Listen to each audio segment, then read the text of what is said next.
5h19. CBN, Show da Notícia. Você já jogou o Pokémon GO? Se não jogou, você tá por fora aí da moda, hein? Esse jogo, esse game que já fez sucesso nos Estados Unidos, no Japão, em vários países, agora aqui no Brasil virou uma febre. Tudo quanto é molecada, adolescente, adulto, não tem faixa etária não. Todo mundo jogando Pokémon GO, e há uma iniciativa interessante que a gente vai compartilhar com você agora. Como transformar um jogo em educação e reverter isso, claro, para o ensino. O nosso convidado é o professor Ed Antonini, ele que é professor da Escola Técnica Estadual Dr. Demétrio Azevedo Júnior, de Itapeva, no interior de São Paulo. Ele fez uma iniciativa muito interessante que está recorrendo a elementos do jogo para atrair o interesse dos alunos em alguns temas didáticos abordados na sala de aula. E é com o professor que a gente fala agora. Tudo bem, professor Ed? Tudo bom, boa tarde.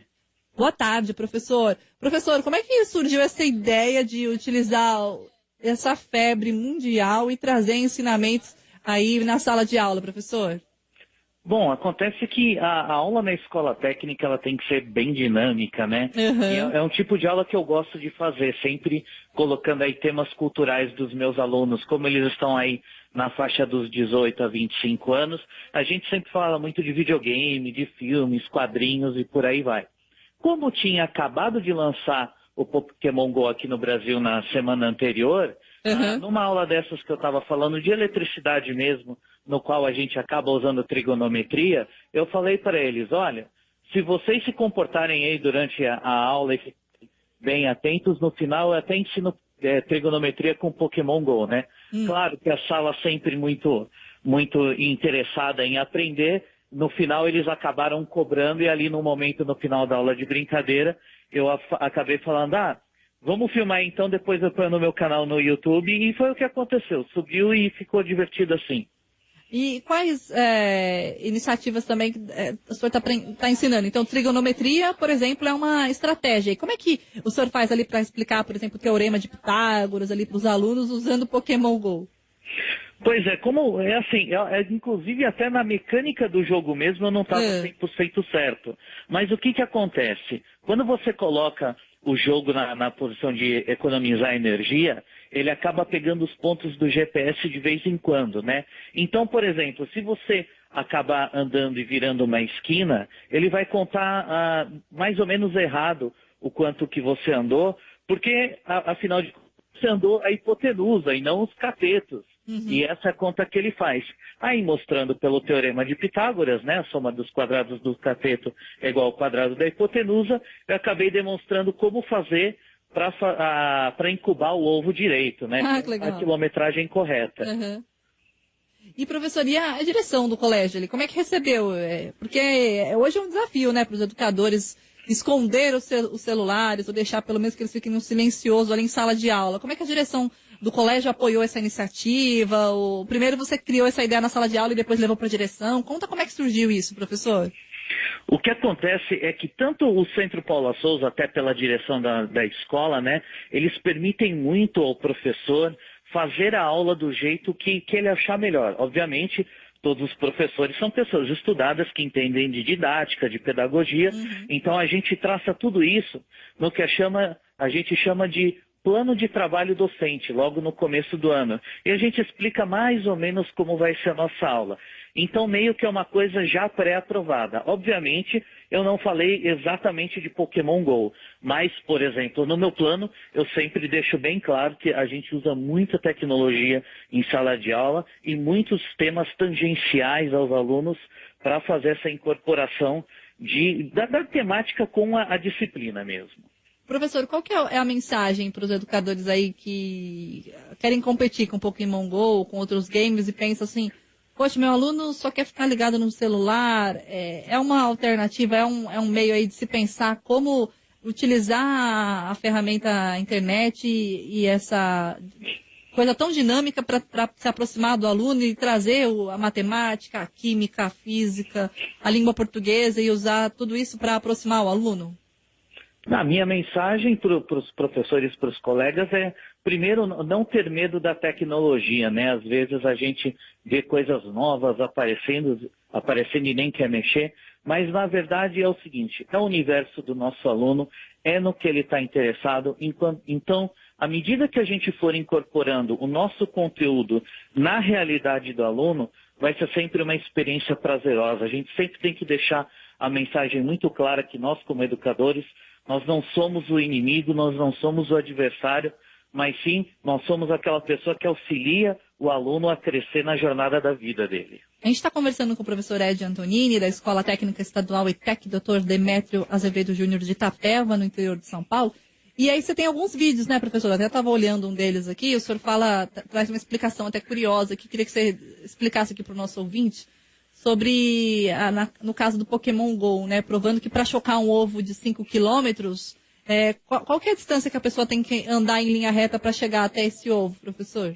Então, acontece que no jogo a gente tem 3 tipos de ovos, né, os de 2 quilômetros, de 5 e de 10. Quanto maior for a quilometragem do ovo, melhor é o Pokémon que vai eclodir dele. O que acontece é o seguinte, o jogo ele pega sempre as posições do GPS do celular ou do tablet de tempo em tempo. Quando o jogo está aberto, com a tela ligada, ele está pegando constantemente, então aí não tem problema nenhum. Mas quando a gente coloca no modo de descanso, ele leva mais tempo para pegar do sistema as posições de GPS. O que acontece? Se a gente anda em linha reta, tudo bem, porque ele calcula essa distância e está tudo bem. Mas, se vira uma esquina, a gente está ali passando por cima do mapa e ele vai acabar calculando uma distância um pouco menor, porque afinal de contas a gente fez uma curva, né? Então, por exemplo, para pegar e chocar um ovo de 5 quilômetros, a gente teria que andar 3 quilômetros numa direção e mais 4 quilômetros numa direção exatamente à direita ou à esquerda, por exemplo. Isso faria um triângulo de lado 3 e 4 e calculando pelo Teorema de Pitágoras, a gente vê a hipotenusa de 5, que é o que realmente vai calcular e é o que realmente vai fazer o ovo eclodir. Professor, pelo visto você é fã aí de videogame, hein? Nossa, não, isso daí é uma coisa que faz parte da minha vida desde sempre, né? Inclusive, o tema do meu mestrado que eu estou fazendo agora é em gamificação da educação. Ai, que legal! Interessante. Sim, eu tô fazendo, na verdade, todo um estudo falando que os jogos didáticos, de fato, deram certo. A gamificação da educação é uma coisa boa, que funciona mesmo. E a minha proposta é que se fizermos jogos que tem uma narrativa que fala sobre o futuro do profissional lá na frente, usando essa temática mesmo, falando como vai ser a vida, vai criar um interesse nesse aluno, um interesse intrínseco a ele, para daí ele estudar a temática com mais afinco, com mais vontade, porque agora ele sabe para que serve tudo aquilo que ele está estudando. Interessante, professor. E falando sobre games, né? Qual que são os seus games preferidos atuais aí? O Pokémon GO, você joga bastante e aí, na verdade, você acaba aproveitando para ensinar e treinar em sala de aula, professor? Olha, a vida de professor não acaba nunca, é muito trabalho, né? Eu tenho 2 grandes problemas para jogar Pokémon GO. Primeiro, que não é tanto um problema, mas é que a gente está sempre trabalhando, sempre estudando, né? Então nem sempre dá tempo de jogar. E o segundo é que na cidade de Itapeva, a gente tem muito pouca Pokéstop, muito poucos ginásios. Então, para fazer o level up no game é um problema. Mas eu gosto muito de jogos de console mesmo, de computador. Como, por exemplo, Mass Effect, Fallout, que são jogos divertidíssimos, com uma narrativa muito interessante. E o que, além desses jogos, né, que o senhor citou, o que vale destacar aí, o que inova no Pokémon GO, né, que todo mundo sempre fala, é o fato de ninguém ficar parado, né, que a gente sempre, há tantas críticas em relação ao sedentarismo, aos jogos, que a importância também de você trabalhar com a lógica intelectual do estudante, no caso, mas também o fato de levar ele a fazer uma atividade física já é uma atividade bem louvável, né, professor? Com certeza, e mesmo aquela pessoa que era realmente muito sedentária, a melhor maneira é começar com uma caminhada leve, que é exatamente o que o jogo propõe, né? E de vez em quando uma pequena pausa quando você está numa Pokéstop ou num ginásio.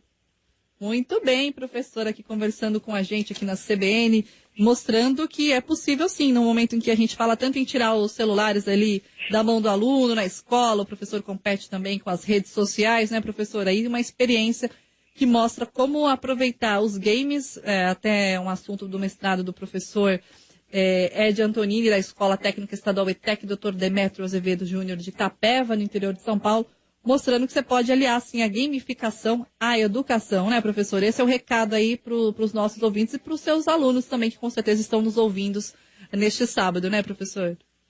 Com certeza. A tecnologia é a nossa maior amiga, nunca pode ser vista como um inimigo. É uma questão da gente estudar com muito afinco e ter certeza de usá-la da melhor maneira. Obrigada, professor, pela sua participação. Até uma próxima oportunidade. Eu que agradeço e até a próxima. Até 5h30.